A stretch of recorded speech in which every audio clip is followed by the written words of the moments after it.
स्वागत छ। धन्यवाद। तो यो पहाडको वर्तमान राजनीति स्थिति, गोर्खालीको कार्यक्रम अनि दिल्ली वार्ता यस्तो थुप्रै पहाडमा खिचडी भइरहेको छ। यो विषय लिएर गोर्खाली पार्टीले कस्तो प्रकारले हेरिरहेको छ? पहाडको जुन वर्तमान राजनीतिक परिवेश छ त्यसमा धेरैवटा मुद्दाहरू छन् जुन धेरैवटा मुद्दामा काम गर्नुपर्ने जस्तो लाग्छ हामीलाई। अनि चाहे त्यो दिल्लीको वार्ताको विषय होस् चाहे यो दार्जिलिङकै क्षेत्रीय जुन स्थानीय मुद्दाहरू छन् ती दुवै विषयमा हामी आफ्नो पक्षबाट आफ्नो कार्यक्रमहरू गरिरहेका छौँ। अनि दिल्लीको जुन वार्ताको विषय छ त्यो पनि सबैलाई थाहा भइरहेको कुरा हो। अहिले एउटा डेडलकको स्थिति छ। जुन गठबन्धनका दलहरूले एक समयमा मत मागेर जनतालाई होइन पिपिएसको एउटा आश्वासन दिएर भोट मागेर गएका थिए। आज लगभग 3 वर्ष भइसक्यो अनि पिपिएस के हो त्यस विषयमा छिनाफाना त ठुलो मतलब टाढाको कुरा भयो। अहिले एक्ज्याक्टली दोस्रो वार्ता कहिलेसम्म हुन्छ भन्ने स्थिति पनि छैन अनि दबाउ दिन पनि सकिरहेका छैनन्। अनि पहिलो वार्ताको समयमा अब क्रेडिट जसले लिए पनि हामीले एक किसिमको दबाउको कार्यक्रम गर्दै थियौँ, तर दबाउको कार्यक्रम गर्ने अन्य कुनै दलको त्यो कार्यक्रम गर्ने योजना समेत देखिएको छैन। अनि यो दुर्भाग्यपूर्ण परिस्थिति हो। अनि हामी पनि हेर्न चाहिरहेका छौँ एक्ज्याक्टली जति बेला वार्ता हुन्छ त्यति बेला हामीले गर्दा भयो, हाम्रो चिठीले गर्दा भयो, हामीले भन्यौँ फलाना सांसदले गर्यो भन्छन्। त्यही व्यक्तिहरूले अब दोस्रो वार्ता गर्नु कतिको पाइला चल्दा रहेछन् त्यो हामी हेर्न चाहेको। अनि सकेनन् भने हामी डेफिनेटली हाम्रो पनि कार्यक्रम हुनेछ, तर क्षेत्रीय मुद्दाहरूमा हामी कतिपय कुराहरू अहिले उठाइरहेका छौँ। सुन्नुहोस्, यो पहाडमा यो पालिका चुनाव विषय लिएर धेरै चर्चाहरू भइरहेको छ। पालिका चुनाव लिएर घोषणा त भएको छैन तर चर्चा बेसी नै चलिरहेछ। यो विषय लिएर गोर्खालीग पार्टीले के सोचेको छ? यो पालिका चुनाव इनकेस भयो भने उम्मेदवार दिने या कसलाई समर्थन गर्ने या चुप लागेर बस्ने के छ? होइन, चुप लागेर बस्नु मिल्दैन। एउटा राजनीतिक दल भएपछि चुनावमा सहभागिता बन्नु पहिलो धर्म हो। अनि चुनावमा यदि सहभागिता बन्दैन भने आफ्नो प्रत्यक्ष या परोक्ष यदि भूमिका पालन गर्दैन भने त्यो राजनीतिक दलले राजनीति नगरेकै बेटर हो। हाम्रो सिधा अडान त्यो छ। अनि दोस्रो विषय कसैलाई सघाउने भन्ने जुन विषय छ त्यो कसैलाई सघाउँ भन्ने विषयमा जुन राजनीतिक दलहरू मैदानमा उत्रिन आतुर देखिन्छन् अहिले राइट नाउ, उहाँहरूकै कतिपय कार्यकलापहरू हामीले देखिरहेका छौँ। उहाँहरूले कुन नीति, कुन सिद्धान्त र कुन कार्यशैली प्रदर्शन गरिरहेका छन् जनता समक्ष त्यो छर्लङ्ग छ। अनि त्यसले गर्दा सघाउनै पर्ने चाहिँ मैले आवश्यकता यो वर्तमान उसमा देखेको छैन। अनि त्यसैले गर्दा नयाँ अनुहारहरू आउनुपर्छ। हामी जहिले पनि त्यसकै पक्षधरहरू हो। अनि इन्डिपेन्डेन्ट पनि धेरैजना उठ्नेहरू कुराहरू चलिरहेको छ। धेरै कतिपय सङ्गठनहरूसँग हाम्रो बातचित चलिरहेको छ। अनि त्यो सङ्गठनहरूको जुन बातचित चलिरहेको छ सायद त्यतिबाट तपाईँले कतिपय उम्मेदवारहरू देख्न सक्नुहुन्छ होला इन फ्युचर। अनि साथसाथमा हामी यो पनि देखिरहेका छौँ कि कतिपय तन्त्रहरू मिलेर होइन यो म्युनिसिपालिटी चुनावमा विभिन्न किसिमको एउटा चलखेल भइरहेको छ। सायद त्यो मिडियासँग प्रत्यक्ष छ कि छैन म भन्न चाहदिनँ। अहिले सायद त्यो बिस्तारै अघि आउला। मेनिपुलेट हुने कुराहरू पनि धेरैवटा चिजहरू हामीले देखिरहेका छौँ। अनि हामी सजग छौँ, सचेत छौँ। प्रत्येक गतिविधि हामीले हेरिरहेका छौँ। उहाँहरूको गतिविधि पनि हेर्दैछौँ अनि साथसाथमा हाम्रो गतिविधि पनि के भनौँ भित्री रूपमा चलिरहेको छ यसलाई लिएर। सुन्नुहोस् न, यो पहाडको धेरै राजनीतिक दलहरूले यो पालिका चुनाव विषयलाई लिएर वार्ड कमिटीहरू गठन गरिरहेछ अनि भित्री रूपमा उनीहरूले प्रचार प्रसार गरिरहेछ। सायद सुन्नमा आइरहेछ कतिवटा राजनीतिक दलहरूले त उनीहरूले सूची पनि तयार गरिसकेका छन् भन्ने एउटा हल्ला छ। तर गोर्खालीग पार्टीको त्यस्तो केही पनि देखिएको छैन। र भोलिको दिनमा इनकेस चुनावको घोषणा भयो भने गोर्खालीग पार्टीले कतिवटा वार्डमा कतिवटा जग्गामा उम्मेदवार दिने योजना र सोच बनाएको छ। यसको क्लियर कट डिक्लेरेसन अलिक पछि आउँछ जति बेला चुनाव घोषणा हुन्छ। तर तपाईँले जुन वार्डहरूमा गर्दैछ यो विभिन्न राजनीतिक दलहरूले भन्नुभयो, वास्तवमा कुनै पनि राजनीतिक दल अहिले कन्फिडेन्ट छैन। चाहे उनीहरूले अहिले प्रचार गरिसकेका हुन्, उहाँहरूलाई थाहा छ उहाँहरूको राजनीतिको जुन एउटा कार्यशैली छ त्यसलाई जनताले रुचाएका छैनन् भनेर नै कोभिडको यस्तो परिस्थितिमा जति बेला महामारीको एउटा सुर्ता गर्नुपर्ने समय हुन्छ त्यति बेला उहाँहरू आफ्नो के भनौँ प्रचारमा व्यस्त छन्। अनि त्यसले पनि बताउँछ उहाँहरू कतिको इन्सिक्योर्ड हुनुहुन्छ भन्ने। त्यो इन्सिक्योरिटी होइन, यति बेला जनताले खोजेको भनेको र जनताले चाहेको भनेको स्वतन्त्र आवाज हो। अनि कति राजनीतिक दलहरू स्वतन्त्र छन् जो अहिले चुनाव प्रचारमा निस्केका छन् तपाईँहरू र मिडियाका समस्त साथीहरूलाई थाहा छ, मलाई आशा लाग्छ। अनि त्यसले गर्दाखेरि यसमा आत्तिनुपर्ने केही पनि छैन। चुनाव घोषणा हुने बित्तिकै यसको रणनीति जुन चाहिँ हुन्छ नि त्यति बेला हेर्नुहोस् धेरै फेरबदल हुन्छ। सुन्नुहोस् न, यो पालिका चुनाव सँगसँगै जिटिए चुनावको पनि एक समय निकै नै हल्ला चलेको थियो। अनि त्यो विषय लिएर एउटा कसरत पनि भएको थियो। कतिपय पार्टीले त्यसलाई समर्थन जनाउने, कतिले विरोध गर्ने। र यो जिटिए चुनाव विषय लिएर चाहिँ गोर्खालीग पार्टीको अडान के छ? जिटिए चुनाव हुनुपर्ने या नहुनुपर्ने, या भयो भने गोर्खालीग पार्टीले के गर्ने? जिटिए चुनावमा 2-3वटा एङ्गल छ। पहिला एङ्गल त जिटिए चुनावको विरोधै गर्नुपर्ने जुन चाहिँ एउटा स्थिति हुन्छ त्यसलाई हामीले अलिकति कम्ती राख्छौँ। विरोध चाहिँ हेर्नु त जिटिएको चुनावको विरोध नगरेको त्यसको कारण एउटा छ। त्यो के हो भने जिटिए चुनाव घोषणा भए पनि यता पिपिएसको जुन पक्षधरहरू छन् उनीहरूलाई पनि प्रेसर आउँछ। त्यो एउटा प्रेसर ट्याक्टिक्सको रूपमा जिटिए चुनावको त घोषणा होस् नै भन्न चाहन्छु हामी। दोस्रो विषय, तर यो जिटिए चुनाव घोषणा हुनुभन्दा अगाडि गर्नुपर्ने कतिपय कार्य छन्। जस्तै हाम्रा राज्यपाल धनखडजीले बेला बखत आएर भन्नुहुन्छ अडिटको कुरा, अनि जिटिएमा विभिन्न समय भ्रष्टाचारको आरोपहरू लागिरहेको छ विभिन्न पक्षद्वारा। अनि जबसम्म त्यो अडिट हुँदैन भनेको नयाँ कुनै पनि एउटा जिटिएको नयाँ कमिटी चयन भएर आउनु भनेको उनीहरूको टाउकोमा फेरि यसको बोझा आउनु हो। दोस्रो विषय, भर्खरै मात्र इलेक्ट्रिसिटीको जुन बाँकी रकम आउटस्ट्यान्डिङ छ त्यसको पनि मुद्दा लिएर हामी विभागहरूतिर जाँदाखेरि हामीले जानकारी पायौँ जिटिएको स्वास्थ्य विभागको मात्र 15 करोड बाँकी छ बिल विद्युत विभागमा। अनि यस्तो यस्तो अव्यवस्थित र पुरानो ड्युजहरू छ भनेपछि जिटिए चुनाव गराउनुभन्दा अगाडि चाहिँ सरकारले यो घोषणा भन्नुभन्दा अगाडि यो पुरानो जति पनि बोझाहरू छ त्यसलाई सेटल गरेको हुनुपर्छ। त्यो सेटल गरेपछि चाहिँ चुनावमा जानु नयाँ कमिटीले इमान्दारीपूर्वक काम गर्नु पाउँछ। नभए नयाँ कमिटी आउँछ पुरानो हिसाबको बोझ लिएर उसले केही पनि काम गर्नु पाउँदैन। उसले सायद पैसा पाउला, फन्ड पाउला जुन जिटिएमा आउँछ, तर त्यो फन्ड त उसले पुरानो हिसाब किताबमै सक्छ। अनि त्यो जिम्मेदारी नबोकाउनुको निम्ति पहिला सरकारले घोषणा गर्नुभन्दा अगाडि यो गरोस्, तर गरोस्। होइन, तपाईँको यो कुरोले त फेरि अर्को कुरो पनि त बुझिएन। जस्तो अब राज्यकै एउटा कुरा गरौँ, राज्यमा यो टिएमसी सरकार आउनुभन्दा पहिला वामफ्रन्टको सरकार थियो। वामफ्रन्टको सरकारको बेलामा थुप्रो बोझ थियो राज्यवासीलाई, ऋण थियो, अनि त्यही ऋण विषयले आज धेरै चर्चा परिचर्चा पनि भइरहेको छ। भन्नु मतलब अब स्टेट गभर्मेन्टले जिटिएको ऋण चुक्ता गर्दैन अनि भोट पनि हुँदैन। अब यो त कहीँ के कता के त होइन, चुक्ता गर्नु भनेको होइन नि, किनभने हाम्रा जति पनि त्यस समयमा जो पनि हाम्रो नेतृत्वहरूले सम्हालेको थिए एकाउन्टेबल उहाँहरू हो नि। जनताको निम्ति आएको थियो पैसा, एक्ज्याक्टली यदि भ्रष्टाचार भयो भने पनि उहाँहरू एकाउन्टेबल छ। अनि हामीले एउटा सुव्यवस्थित जनतालाई भ्रष्टाचार तपाईँले अहिले भर्खरै मात्र त्यो बिजुलीको बिल जो सुनाउनु भयो, बताउनु भयो, अनि यस्तै अरू विषयमा पनि त होला नि त। त्यही त धेरै विषय छन्, म आउँदै थिएँ त्यसमा। भ्रष्टाचार मुक्त र भोलिको दिनमा जनताको जति पनि समस्याहरू छ त्यसको समाधान हुनु हो र हामी राजनीतिक रूपले सुधार आउनुपर्ने हो, एडमिनिस्ट्रेसन प्रपर हुनु पो हो भने त पुरानो बोझा अलिकति भए पनि त कम्ती गर्नुपर्ने हो। सिस्टम मात्रै ल्याउनु पऱ्यो नि त एउटा फ्रेमवर्कमा। अब हामीले पुरानो भ्रष्टाचारहरूको केही गरेका छैनौँ, सरकार चुप लागेर बस्छ, अनि भोलिको दिनमा नयाँ व्यक्तिलाई राख्यो भने ऊ त मोटिभेटेड नै हुन्छ नि, म पनि भ्रष्टाचार गर्छु, मलाई पनि केही गर्ने रहेन रहेछ भनेर। अनि उसको त्यो एटलिस्ट कल्चरलाई ठिक गर्नुको निम्ति पनि सरकारले यो गर्नुपर्छ। अनि राज्यमा कुन पार्टीसँग के भयो त्यो भन्दा पनि बेसी हामी जुन क्षेत्रमा राजनीति गर्दैछौँ, हाम्रो जुन जाति छ, हाम्रो जुन समूहलाई लिएर हामी राजनीति गर्दैछौँ त्यहाँको विषय हामी चिन्तित हुनुपर्ने जस्तो लाग्छ। अनि हाम्रो यहाँ दिएको व्यवस्था भनेको जिटिए हो, अनि जिटिए भ्रष्टाचार मुक्त हुनुपर्छ, जिटिएको अडिट हुनुपर्छ, जिटिएमा ठिकसँगले काम भएको हुनुपर्छ, पुरानो बोझा कम्ती गरेर जिरोदेखि काम गरोस् नयाँ टिमले। भन्नु मतलब तपाईँको भन्नु स्पष्ट रूपमा भन्नुपर्दा जिटिए चुनाव गराउनुभन्दा पहिला यो पुरानो विषयले चाहिँ जाँच हुनुपर्छ। एक्ज्याक्टली। अब सोच्नुहोस् न, जनतामाथि प्रत्येक महिना 2%ले कम्पाउन्ड इन्ट्रेस्ट लाग्दैछ बिजुलीको बिलको। कतिजनाले त 17 लाखसम्म तिरेका छन् जति बेला उहाँहरूले आफ्नो यो प्रपर्टीलाई नाम ट्रान्सफर गरे। भनेपछि यो चिज त जनताले अब कसैकोमा पर्जापट्टा छैन, अब घरको पनि भ्यालुएसन भन्दा बिजुलीको बिलको भ्यालुएसन बढ्न बेसी हुन थालिसक्यो। अनि यो कम्पाउन्ड इन्ट्रेस्टलाई काहीँ न काहीँ रोक्नु भनेको त सरकारले पहिला डिसिजन लिनु पर्यो, नत्र भने त व्यवस्था चेन्ज हुन्छ, नेता चेन्ज हुन्छ, नेताले आफ्नो कामहरू गर्छन्, पार्टी के भन्नु अघि बढ्छ, जनता त जहाँ थियो त्यहाँभन्दा अझै अधोगतितिर लाग्छ। त्यसलाई पनि त रोक्नु पर्यो। अनि त्यसलाई रोक्नु भनेको हतियार भनेको सरकारले यदि कुनै इलेक्सन चाहन्छ भने त्यसको अगाडि पुरानो व्यवस्थाले गरेको जति पनि घोटालाहरू छ त्यसलाई एक लेभलमा त जाँच गरेको हुनुपर्छ। भन्नुभयो चुनाव हुनुभन्दा पहिला यो क्लियर हुनु। एक्ज्याक्टली, यो मुद्दाहरूमा हुनुपर्छ। अनि हामीले यो मुद्दा एक एक गर्दै बिस्तारै उठाउँदैछौँ।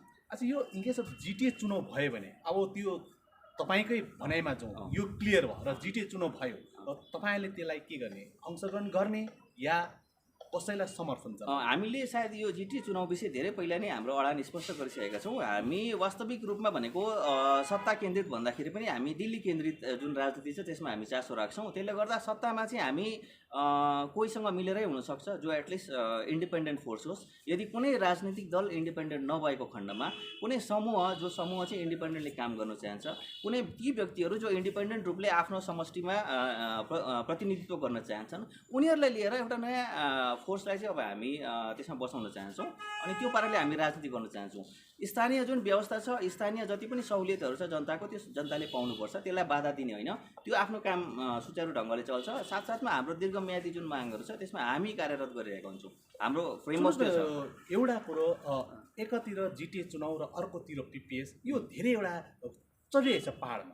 र अब कतिपय राजनीतिक पार्टीको एउटा शीर्ष नेतृत्वहरूले भन्ने गरेको छ स्टेटले दिने पिपिएस अलगै हो र सेन्ट्रलले दिने पिपिएस अलगै हो, फेरि जिटिए यहाँ फेरि बिचमा छ। र फेरि कतिले यो पनि भनेको छ यदि जिटिए चुनाव भयो भने यो पिपिएसलाई ठुलो बाधा पनि भनिरहेछ।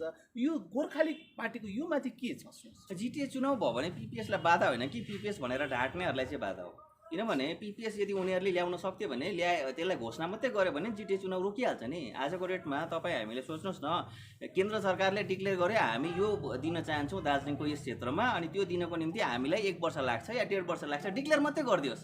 जिटिए चुनाव को जान्छ होला? कोही पनि जाँदैन। तपाईँ पत्रकार समूह, विभिन्न सचेत वर्ग, बुद्धिजीवी वर्गहरूको जुन प्रश्न छ नि पिपिएस के हो भन्ने, त्योसँग नि विराम लाग्छ। हामी ठोस त्यस्तो दिशातर्फ अब एउटा रणनीति बनाउन थालिहाल्छौँ सबैजना मिलेर, त्यसको चुनावको तयारी हुन थाल्छ होला। जिटिएको चुनाव कसले गर्छ? तर यो नभन्दाखेरि चाहिँ जिटिएको चुनाव बाधा भएको छ। अनि जिटिएको चुनाव जनताको निम्ति समस्या होइन। जिटिए चुनाव चाहिँ ती दलहरूलाई जसले चाहिँ पिपिएस भनेर ढाँट्दैछन् र पिपिएसको खुलासा समेत गर्न सकेका छैनन्, तिनीहरूको निम्ति चाहिँ बाधा हो, पक्कै हो। सुन्नुहोस् न, र सेन्ट्रलले पनि पिपिएस भनिरहेछ। अब सिधा रूपमा भन्नुपर्ने एउटा ठाउँमा स्टेटको पिपिएस अलगै र सेन्ट्रलको पिपिएस अलगै, त्यो त सम्भव छ, लजिकली पोसिबलै छैन। पोसिबल छ। अनि तपाईँलाई के लाग्छ र स्टेटले त आफ्नो अडान क्लियर गरिसक्यो, सेन्ट्रल आजसम्म चुप छ, खालि पिपिएस मात्रै भनिरहेछ। यो गोर्खालीले यो सेन्ट्रलको पिपिएसलाई चाहिँ कस्तो प्रकारले खेलिरहेछ? हामीले त यो पिपिएसलाई के भनौँ मान्यता नै दिएका छैनौँ। यदि बेला बेला बखत उहाँहरूले ढाँट्ने गरेका छन् पिपिएस भनेको गोर्खाल्यान्डै हो, यदि गोर्खाल्यान्डै हो भने स्टेटसँग यो ट्यापाट्या टक्सहरू हुन्थेन। तर यदि अब यो जुन चाहिँ प्रश्न आउँदैछ नि गोर्खालीगले पिपिएसलाई कसरी हेर्छ, यो ठुलो प्रश्न होइन। मलाई लाग्छ गोर्खालीगको भूमिका भनेको चाहिँ दबाउ दिनुको निम्ति मात्र हो। अनि त्यो दबाउ दिने ठाउँमा हामीले हेर्न चाहँदैछौँ। फर्स्ट वार्ता हामीले त एक लेभलमा दबाउ दिँदै थियौँ, सेकेन्ड वार्ताको समयमा हामी टाइम दिँदैछौँ। ती तथाकथित दलहरू जसले भन्दै थिए हामीले गर्दा भयो भनेर, उहाँहरूले गरेर देखाउन न, उहाँहरूले नसकेको बेलामा हामी आउँछौँ भन्दैछु। अनि यो प्रश्नहरू चाहिँ सायद उहाँहरूलाई एकदमै हाम्रो जति पनि समाज र यो भनौँ न अहिले हाम्रो राजनीति लिएर सचेत वर्गहरू हुनुहुन्छ, उहाँहरूले प्रश्न चाहिँ गठबन्धनलाई गर्नुपर्ने जस्तो लाग्छ मलाई। त्यसले गर्दा यो प्रश्न चाहिँ म उनीहरूसँग पास गर्न चाहन्छु। सुन्नुहोस् न, एउटा कुरो, अब यो सेन्ट्रलको पिपिएस कतिजनाले भन्दैछ यो राज्यदेखि बाहिर कुरा भन्दैछ, कतिले के भन्छ, म उहाँहरूको आफ्नो आफ्नै मत छ। तर यो विगत 2-3 दिन अघि मात्र एउटा नयाँ एउटा कुरो आइराखेको छ, एउटा राजनीतिक पार्टीको एउटा बयान। उनीहरूले चाहिँ भन्दैछ गोर्खाल्यान्डभन्दा ठुलो चाहिँ पर्जापट्टा भनिरहेछ। यो विषयलाई गोर्खालीले कस्तो प्रकारले हेरिरहेछ र गोर्खाल्यान्ड भएको भोलिपल्ट चिया कमानवासीहरूको पर्जापट्टा पाएन भने त्यो कुरो अलगै हो, र गोर्खाल्यान्ड भएन तर चिया कमानवासीले जसको आजको दिनमा पर्जापट्टा छैन उनीहरूले पर्जापट्टा पाए भने त्यो एउटा त्यो कुरा छ कि यो विषयलाई चाहिँ गोर्खाली पार्टीले पहिला कुरा त ती नेतृत्वहरूले यदि गोर्खाल्यान्ड पाएर पर्जापट्टा पाएन भने त्यो हास्यास्पद विषय हो। किनभने गोर्खाल्यान्ड पाउनु भनेको अब हामीले सम्पूर्ण विषयको निर्णय आफै लिन सक्ने क्षमता भइहाल्यो। त्यसले गर्दा त्यहाँ पर्जापट्टाको समाधान भइहाल्छ। त्यसले गर्दा गोर्खाल्यान्ड पायो भने पर्जापट्टा अलगै हेरिरहनु परेन। दोस्रो विषय हो पर्जापट्टा, तपाईँले जुन सेन्टेन्स युज गर्नुभयो त्यो सेन्टेन्स त्यो राजनीतिक दलले भन्दैछ। त्यो राजनीतिक दल अहिले वर्तमान राज्य सरकार पनि चलाइरहेको छ। अनि त्यहाँ गएका व्यक्तिहरूले भन्नु भनेको चाहिँ जसले दिएको छैन त्यसले नै पर्जापट्टा दिन्छु भनेको। दिने भए यत्रो दिन भनिरहेको छ मेरोमा के चिज छ म दिन्छु, म दिनेको निम्ति यो भन्नु हो भने त दिइहालेको भए समाधान भइहाल्थ्यो नि त, किन मागिरहनु? हाम्रो टिएमसी सरकार अहिले आएको लगभग 11 वर्ष भयो। अनि यो 11 वर्षमा यदि त्यो सरकारले पर्जापट्टा दिएको छैन भने त्यही पर्जापट्टाको निम्ति हामीले त्यो राजनीतिक दललाई सघाउनु भनेको फेरि हास्यास्पद विषय हो। जसले हामीले हाम्रो अधिकार खोज्दैछ त्यसको हात बलियो बनाउनु हो। अनि अझै एउटा विषय मानिलिउँ न, म एउटा छोटो इक्जाम्पल दिन चाहन्छु। मेरो केही सामान हरायो अरे, म थानामा माग्नु जाँदाखेरि म त एफआइआर मात्रै गर्छु नि त, थानाको काम हो, त्यसकै निम्ति त हामीले त्यो राखेको हो। अब मेरो त्यो हराएको सामान खोज्नको निम्ति म हवलदार भएर जोइन गर्नु जरुरी छ? यहाँ त जनतालाई त्यही बुझाइँदैछ कि यो अधिकार जुन हामीले पाउनुपर्ने संवैधानिक अधिकार हो, अनि त्यो संवैधानिक अधिकार पाउनु राज्यमा जुन सरकार छ त्यसमा हामीले जोइन गर्नुपर्छ र झन्डा थाप्नुपर्छ भनेको त के हो? यो जनतालाई भुल बुझाइने कामहरू हुँदैछ नि। सुन्नुहोस् न, अब यो गोर्खालीग पार्टीकै विगतको दिनमा हामी जाउँ, अब जति बेला पहाडमा गोर्खालीग पार्टी जगजग्ती थियो त्यति बेला पनि गोर्खालीग पार्टीले चिया कमानवासीहरूलाई पर्जापट्टाको कुरा गरेका थिए, जो हाम्रो बुजुर्गहरूको भनाइ पनि छ गरेका थिए। तर अब गोर्खालीग पार्टीले पनि पहाडमा धेरै वर्ष शासन गरेको हो र आज जो वर्तमान गोर्खालीगदेखि टिएमसीसँगको हामीले हेर्दाखेरि आजसम्म पनि चिया कमानवासीहरूले पर्जापट्टा पाएको छैन। यो पर्जापट्टा नपाउनुको कारण के लाग्छ? कि यो पर्जापट्टाको विषयलाई लिएर मात्रै चिया कमानवासीहरूलाई भोट माई खाने त्यस्तो के बनाउने हो? यो विगतको यो 21कै चुनाव अगाडि हेर्नुहोस् न, धेरैवटा राजनैतिक दल त फिता लिएर नापिरहेका थिए होइन। पर्जापट्टा आयो, अब फर्म पनि गोर्खाली पार्टीले पनि त्यो गरेकै थिए। अनि फर्म भर्नु लगाएँ, म आउँदैछु त्यसमा। त्यो गरेर अनि यो एउटा पर्जापट्टा भन्ने विषय चाहिँ के हो भने एउटा जनतालाई कसरी हुन्छ चुनावको बेलामा एउटा क्यारोट देखाउने काम मात्रै भइरहेको छ। गोर्खा लिग पार्टीले एक समयमा जति बेला राजनीति गरिरहेको थियो त्यति बेला सिपिएम पनि सक्रिय थियो, त्यो होइन, सिपिएमकै त्यो पालोहरू र कङ्ग्रेसको पालोहरू थियो। अनि जति बेला यो मार्गरेट छोपहरूको घटना भयो त्यसपछि श्रमिकहरूले अधिकार गुमाएको होइन, किनभने हामी त एक समयमा पुरा शोषित थियौँ, त्यहाँबाट बिस्तारै अधिकारहरू पाउन थालेको थियो नि त। हट्टा बाहिरको अधिकारहरू पायो होइन, त्यो चिजहरू बन्द भयो। त्यहाँदेखि श्रमिकले बिस्तारै छुट्टीको अधिकारहरू पायो, छाता गम्बुटहरूको अधिकारहरू पायो। त्यो बिस्तारै अधिकार दिलाउने क्रममै त 80सम्म आयौँ। 55 देखि 80सम्मको जुन राजनीतिको यात्रा थियो त्यो राजनीतिक यात्रा चाहिँ श्रमिकहरूको हितमा थियो। 80 देखि जुन राजनीतिक यात्रा भयो त्यो राजनीतिक यात्रामा श्रमिकहरूको हित भएन नि, त्यहाँदेखि चाहिँ अधिकार खोजेर केवल एउटा क्यारोट मात्र भयो। त्यस समय त्यहाँदेखि अगाडिको राजनीति हेऱ्यो भने सानो तिनो भयो नि, सहुलियत पाउने थिए, पाउने क्रममा थिए। 1955 को कुरा गर्नुभएको। हजुर, त्यो 1955 को जो त्यति बेला जनआन्दोलन थिए त्यति बेला त्यहाँको जनताले नै सुरु गरेका थिए। एक्ज्याक्टली। तर त्यो जनताको जो जनआक्रोशलाई त्यति बेला कतिपय राजनीतिक दलहरूले आफ्नो त्यति बेला ब्यानर युज मात्रै गरेका थिए भन्ने धेरैको भनाइ छ। अब तर यो पर्जापट्टाको जो सवाल छ, यो पर्जापट्टाको सवाल चिया कमानवासीलाई र अन्य जसका पर्जापट्टा छैन उनीहरूले पर्जापट्टाको त्यो ट्याटो देखाएर अब कति दिन भोट माग्ने राजनीतिक दलहरूले? कुनै पनि जनआक्रोश हुन्छ नि त्यो सुरु जनताबाटै हुन्छ। जस्तै म केही चिजमा मलाई शोषण भयो, म आवाज उठाएँ, अनि बिस्तारै कुनै राजनीतिक दल जसको त्यो सिद्धान्त मिल्छ, जो जनताको पक्षमा उभिन्छ, ऊ त्यहाँ जोडिन्छ नि। हिजो भर्खर मात्र हेर्नुहोस् न, भाषाको जुन एउटा इस्यु आयो, कतिपय राजनीतिक दलहरू टाँसिनै चाहेनन् त्यसमा, किनभने त्यसमा उनीहरूको आफ्नो कम्पल्सन छ। त्यस समय टाँसिनु भनेको मात्र पनि हो जनताको पक्षमा ती राजनीतिक दलहरू थिए र उनीहरू टाँसिए, स्वतन्त्र थिए भनेर उनीहरू टाँसिए। त्यो हामीले यसलाई यसरी हेर्नुपर्छ। अनि जहाँसम्म पर्जापट्टाको कुरा छ त्यो एउटा माग्ने क्रमै त चलिरहेको थियो, किनभने कुनै पनि पर्जापट्टा भनेको ठुलो विषय हो। त्यसको निम्ति हामीलाई कन्स्टिट्युसनमा यो के अरे प्लान्टेसन लेबर एक्ट संशोधन गर्नु पर्यो होइन, फरेस्ट भिलेज एक्टहरू होइन, फरेस्ट राइट्स एक्टहरू, तिनीहरूलाई संशोधनहरू गर्नु पर्यो। त्यति बेला कानुनहरू बनेको त 2006मा हो। जुन कानुनहरू बनेकै थिएन त्यसको अधिकार कसरी त्यति बेला पाउने? अनि त्यो चिजहरूले गर्दाखेरि डिले भएको हो। मैले तपाईँसँग यो कुरो जान्नु चाहिरहेको छु, यो जो पर्जापट्टाको जो विषय छ गोर्खा लिगदेखि जो अहिले वर्तमान राजनीतिक दल छ, मैले तपाईँको इतिहास पहिला गोर्खा लिगको म भन्दैछु। हाम्रो यहाँ धेरै वनबस्तीहरू छ नि त, वनबस्तीहरूको अधिकारको कानुनै 2006मा पारित भयो। अन्त गोर्खा लिगको पिरियडमा त भनेको त्यो आवाज उठाउने क्रममा मात्र थियो, त्यसलाई त कानुनी रूपमा त त्यसलाई मान्यता दिलाउने क्रम त भर्खर त यो 2006देखि सुरु भएको हो। त्यसले गर्दाखेरि त्यति बेला त कुरै आएन। यो त त्यही कुरा भयो, भाषिक आधारमा के अरे अलग राज्य हुँदाखेरि के अरे गोर्खा लिगले किन भएन भने नेपाली भाषाले मान्यता पाएको 92मा हो। त्यसले गर्दा कतिपय आधारहरू तयार थिएन, अहिले आधारहरू तयार छ। 2006देखि यता धेरै आधारहरू तयार छ जसले चाहिँ पर्जापट्टा दिन सक्छ। प्लान्टेसन लेबर एक्ट पनि संशोधन हुँदै भएर श्रमिकलाई अधिकार दियो भने त्यहाँदेखि छ। यस्तो कतिपय हर्डल्सहरू छ जुन हर्डल्सलाई चाहिँ हामीले 2021को चुनाव मेनिफेस्टोमा हामीले सामेल गरेका थियौँ, किनभने जबसम्म यो विषयहरू संशोधन हुँदैन पर्जापट्टा पाउँदैन। पर्जापट्टा कुनै राजनीतिक दलले रोकेर राखेको होइन, कानुनहरूले रोकेर राखेको छ नि त। त्यो कानुनहरू बिस्तारै संशोधन भयो भने आउँछ, अनि त्यो आउने क्रमहरू भर्खर त चालु हुँदैछ। अनि तर यो ल्याउनु भनेको चाहिँ त्यहाँ गएर बात गर्नुपर्छ, हाम्रो जनप्रतिनिधिहरूले त्यसमा काम गर्नुपर्ने हो। एमपी र एमएलएहरूको ठुलो भूमिका छ, अनि त्यहाँनिर चाहिँ मौन देख्छौँ हामी। यसलाई यसरी हेर्नु पर्यो हामीले। सुन्नुहोस्, अहिले तपाईँले भर्खर मात्र भन्नुभयो यो 2006मा यो कानुन बनियो, तर आज 2022 लाग्दैछ। तर यतिको सालसम्म पनि चिया कमानवासीहरूले अनि यो फरेस्टमा बस्ने जो बासिन्दाहरूले यो पर्जापट्टा नपाउनुको कारण के लाग्छ तपाईँलाई? काहीँ उनीहरूमाथि राजनीतिक दलहरूले म भन्न चाहन्छु यहाँ त ठुलो भ्रष्टाचार भएको छ नि। सेवकको त्यो रम्फूको रेल परियोजनाले गर्दाखेरि कालेबुङको त्यो रोकेर राखिएको थियो, पारित धेरै पहिला भएको थियो तर पनि रोकेर राख्यो। हामीले देखिरहेको छौँ, भर्खर मात्र आउँदैछ, त्यो सर्कुलर पुरानो थियो। अनि यस्ता कतिपय विषय छ जसले चाहिँ जनतालाई अधिकारै नदिएर चाहिँ जनताको अधिकार रोकेर चाहिँ उनीहरूले आफ्नो पाराले एनओसी दिएर विभिन्न प्रोजेक्टहरू पास गर्न सक्ने र नेताहरूको साँठगाँठ थियो। जनताको अधिकार खोसिनु भनेको भ्रष्टाचारको गर्नको निम्ति नेताहरूलाई बाटो खोलिदिनुको निम्ति मात्र थियो। बिस्तारै त्यो विषयहरू आउँदैछ अघि, अब पो बाटो खुला हुँदैछ नि। भन्नुहोस्, अब चाहिँ यो पर्जापट्टाको लागि बाटो खोल्यो, वनबस्तीहरूको निम्ति खुल्यो। अब प्लान्टेसन लेबर एक्टमा अझै संशोधनको आवश्यकता छ, त्यसपछि मात्र एटलिस्ट चिया कमानहरूले पर्जापट्टा पाउँछन्। भन्नुभयो जो अहिले जो वर्तमानमा जो पर्जापट्टा कुरा चलिरहेछ, अनि के यो उसो भए यो हावा मिठा जस्तो लाग्छ तपाईँलाई? यो त हावा, कुनै एउटा पार्टीको झन्डा समातेर पर्जापट्टा पाइँदैन। यसको निम्ति संविधानमा संशोधन हुनुपर्छ, कानुनहरूमा संशोधन हुनुपर्छ, अनि मात्र अधिकार पाउने बाटो खोल्छ।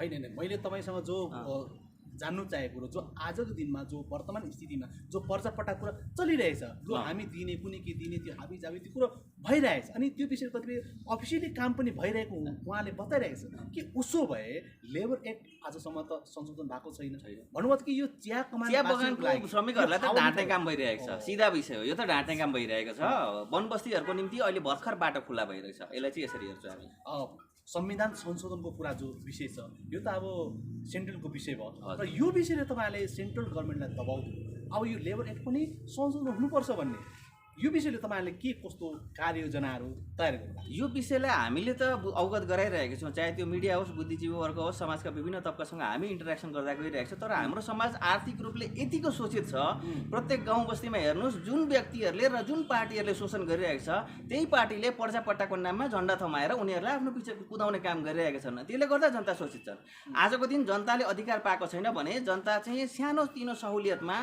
शोषकहरूकै पछि लाग्नु नै उनीहरूको दुर्भाग्य हो चाहे त्यो हामी स्थानीय नेतृत्वको कुरा गरौँ या राज्य या केन्द्र स्तरका ती पार्टीहरूको कुरा गरौँ सहुलियत माग्नको निम्ति आफ्नो खुट्टामा उभिएर हामीले आवाज उठाउनु पर्ने हो तर हामी त्यही राजनीतिक दलको झन्डा समातेर उनीहरूकै दबाउमा पर्दैछौँ उनीहरूको शरणमा पर्दैछौँ प्रब्लम त्यति मात्र छ अनि तर मेनली कुरो स्पष्ट भन्नुपर्दा आजको दिनमा हेऱ्यौँ भने दिल्लीमा चाहे त्यो लोकसभा भनौँ चाहे त्यो राज्यसभा अनि यो संविधान यदि संशोधन हुन्छ भने त्यहीँ हुन्छ अनि यसलाई बङ्गाउने बटार्ने बिगार्ने जे जति हुन्छ त्यहीँ हुन्छ अब यो विषय लिएर तपाईँहरूलाई बिजेपीसँग रिजाउने बिजेपीलाई फकाउने अनि बिजेपीलाई रिसाउने यस्तो जो हुन्छ नि एउटा त्यो काम लगाउने पनि मान्छेको यो आफ्नो आफ्नो हुन्छ क्या तरिका अब यो विषय तपाईँले के कस्तो सोचमा रिजाउने फकाउने या गाली गर्ने या रिसाउने के कस्तो तपाईँले योजना तयार यस्तो पनि होइन गाली गर्नु पनि छैन रिसाउनु पनि छैन फकाउनु पनि छैन हामीले हाम्रो फन्डामेन्टल राइट्स मागेको मात्रै हो देशको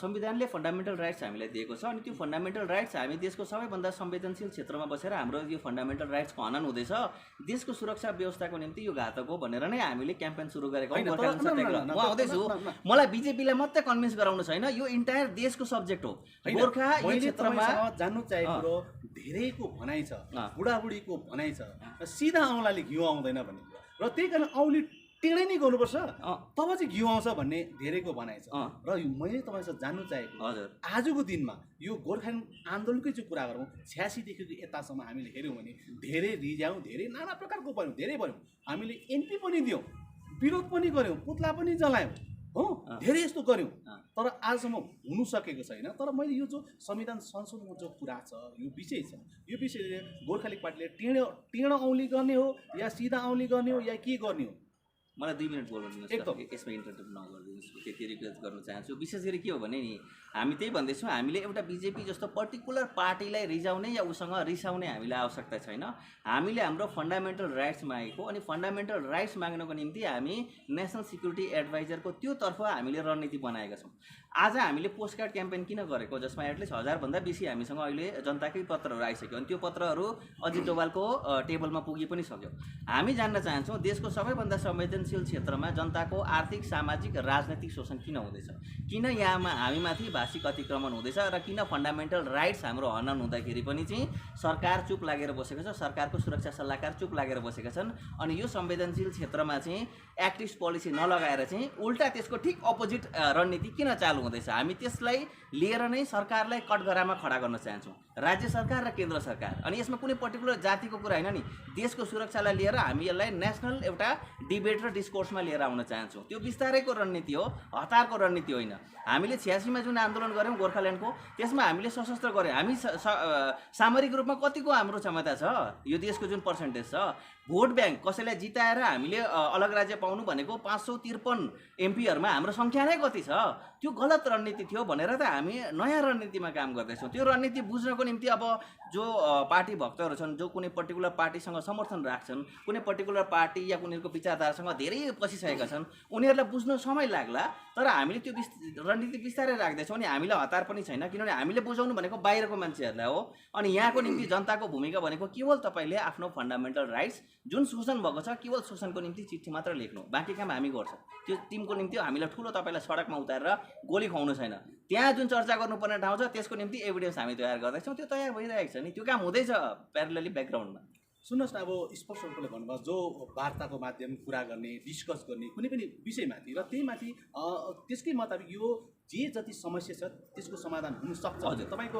सोचाइ छ, गोर्खा पार्टीको सोचाइ छ। तर विगत दिनमा पनि यस्तो धेरै वार्ताहरू भए, धेरै यस्तो प्यानल डिस्कसनहरू पनि भए, तर कुनै एउटा एमपीले भनेका थिए र उनीहरूको भनाइ छ संविधान संशोधन गर्नु जति गाह्रो छ संविधानमा भएको कुरो लागू गर्नु त्यति नै सजिलो छ भन्ने उहाँहरूको एउटा भनाइ थियो। के उसो भए गोर्खाल्यान्ड सब्जेक्ट जो छ विषयवस्तु त्यो संविधानभित्रको कुरा हो, संविधानमा त्यो उल्लेख छ, आर्टिकलभित्र त्यो पर्छ उल्लेख छ। तर यो संविधान संशोधन गर्नु त्यो अर्कै विषय हो। तर उसो भए जबकि संविधानमा भएको कुरो त उहाँले दिनु सकेको छैन भने संविधान संशोधन गरेर के त्यो गोर्खालाई देला, यो चिया श्रमिकलाई न्याय देला, के लाग्छ तपाईँलाई? मैले त त्यहाँ संविधान संशोधन त पछिको विषय हो कि संविधानमा भएकै फन्डामेन्टल राइट्स चाहिँ किन दिएको छैन भनेर पहिलो प्रश्न आर्गुमेन्ट्स हाम्रो त्यहाँबाट सुरु हुँदैछ। किनभने हामीलाई संविधानले दिएकै अधिकार हामीले अहिलेसम्म पाएका छैनौँ। प्रश्न त्यहाँ हो। त्यसको जवाब दिन नसक्दाखेरि पो त्यसो भए संशोधन गरेर भए पनि हामीलाई देऊ भनेर कठघरामा लिएर आउनु पर्यो त। त्यो वार्ताको पहिलो चरण हो। अनि विगतमा भएको धेरै वार्ताहरूमा कुनै पर्टिकुलर पार्टी गएका थिए र कम्पल्सनमा भएका व्यक्तिहरू गएका थिए। अहिले पनि जुन वार्ता हुँदैछ त्यसलाई हामीले इन्डिपेन्डेन्ट वार्ता भन्दैनौँ नि। बिजेपी र बिजेपीको एउटा समर्थन गर्ने टोली मात्र गइरहेको छ। उनीहरूले त यसमेन मात्र हो नि। इन्डिपेन्डेन्ट भोइस जबसम्म वार्ताको टेबलमा बस्दैन तबसम्म जनताले न्याय पाउने होइन। हामी यसलाई यसरी हेर्दैछौँ अनि त्यस दिशामा कम्पल्सनमा ल्याउनको निम्ति हामी यो रणनीतिमा काम गरिरहेका छौँ अहिले। सुन्नुहोस् न, अब गोर्खा स्थानदेखि गोर्खाल्यान्डसम्मको जो गोर्खालीको एउटा छुट्टै इतिहास छ र गत केही दिन अघि मात्र तपाईँहरूले यो गोर्खाल्यान्डमाथि एउटा पदयात्रा कुनै के एउटा अभियान चलाउनु भएको थियो। त्यो मलाई नाम याद भएन। यो तपाईँहरूको कार्यक्रम के कति भयो? त्यो कार्यक्रम हाम्रो अफलाइन चल्दैछ अहिले, किनभने अनलाइन चल्दैछ। अफलाइन हामी जो भनेको गाउँ गई सम्पर्क गरेर बुझाउने जुन क्रम थियो त्यसमा अहिले कोभिडको प्रोटोकल आइरहेको छ, तपाईँहरूलाई जानकारी भएकै हो। अनि यस्तो हुन्छ, ब्लेम अब नआउला डाइरेक्टली, हामी सानै टोली गए तापनि अब त्यो गाउँमा कुनै केसेसहरू कोभिड केसेसहरू आइदियो भने फेरि त्यसको राजनीतिकरण हुन्छ। हामी राजनीतिक ब्लेम पनि लिन चाहँदैनौँ।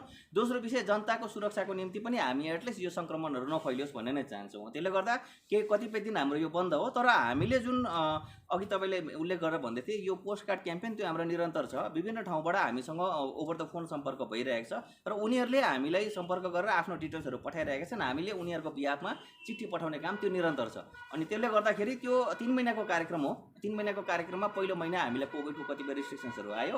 नेक्स्ट महिनादेखि यो चिज चल्छ। अनि नेक्स्ट महिना सायद हाम्रो फेज पनि चेन्ज हुन्छ। पहिलो महिना हामीले गई जनसम्पर्क गर्ने थियो। नेक्स्ट महिना सायद हाम्रो इन्टरेक्टिभ लेभलमा आउँछ होला त्यो। अनि त्यो जति बेला आउँछ म त्यति बेला फेरि जानकारी राख्नेछु। यो फर्दर तपाईँहरूको कार्यक्रम के छ? पार्टीको कार्ययोजनाहरू? पार्टीको कार्ययोजनाहरू भनिहालेँ। 3 महिना त यो गोर्खाल्यान्डको जुन हाम्रो कार्यक्रम छ त्यसमै छ। अनि त्यसमै हामीले अघि भने जस्तै यो हाम्रो मुद्दालाई चाहिँ देशको मुद्दा बनाउनु छ। यो हामीले कुनै पर्टिकुलर पार्टी कुनै पर्टिकुलर जातिको मुद्दा होइन, हाम्रो फन्डामेन्टल राइट्सको हनन हुँदैछ। अनि यो भनेको देशको सुरक्षा र अखण्डतासँग जोडिएको ठाउँको जनताको शोषण हो नि त। अनि त्यो जनतालाई शोषित गरेर राख्नु पछिको रणनीति के छ त्यो हामी जान्न चाहन्छौँ। किन हामी शोषित हौँ। हो कि त तिमी संविधान लागू गर, संविधानले दिएको अधिकार लागू गर्दैनौ भने हामीलाई कारण त बताऊ किन हाम्रो यो अधिकारहरू शोषण गरेर यो हरण गरेर राख्दैछौ। त्यो कम्फर्टमा लिएर आउनको निम्ति हामीले यो कतिपय एक्टिभिटिजहरू गर्दैछौँ। त्यो निरन्तर चल्छ। अनि त्यही गतिविधिहरूको नेक्स्ट स्टेप चाहिँ अब समय आएपछि मात्र खुलासा गर्छौँ। यो मन्थको इन्डमा हाम्रो नेक्स्ट स्टेप आउँछ।